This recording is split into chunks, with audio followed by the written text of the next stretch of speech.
ക്ലിയറായിട്ട് സൗണ്ട് വരാതെ വളരെ ഒരു പതർച്ചയുള്ള ഒച്ച വരുന്നതിനൊരു കാരണം എന്ന് വെച്ചാൽ ഇപ്പോൾ ഇത് കണ്ടോ, നമ്മുടെ ഈ ടി വിയുടെ സ്പീക്കർ കീറിയിരിക്കുകയാണ്. അത് ചിലപ്പം കാലപ്പഴക്കം കൊണ്ടോ അല്ലെങ്കിൽ ഉറുമ്പോ വല്ലതും കയറിയോണ്ടൊക്കെ ആയിരിക്കും അങ്ങനെ പോകുന്നത്. അപ്പോൾ നമ്മൾ ഇതെന്ന് വെച്ചാൽ ഒരു ഗുരുതരമായ പ്രശ്നമൊന്നുമല്ല. നമ്മൾ ഒരു സ്പീക്കർ മാറി വെച്ച് തീരാവുന്ന പ്രശ്നമുള്ളൂ. ഏകദേശം ഒരു 100 രൂപ താഴെ ഈ ടി വിയുടെ സ്പീക്കറിനൊക്കെ വില വരത്തുള്ളൂ.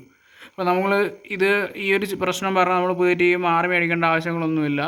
ഇത് മാറി വെച്ചാൽ 100% നമുക്ക് ഫിക്സ് ചെയ്യാവുന്ന ഒരു പ്രശ്നം മാത്രമേ, വളരെ സിമ്പിളായിട്ട് ഫിക്സ് ചെയ്യാവുന്ന ഒരു പ്രശ്നമേ ഉള്ളൂ. അപ്പോൾ എല്ലാവരും ഇതൊക്കെ ഒന്ന് മനസ്സിലാക്കി വെക്കുക.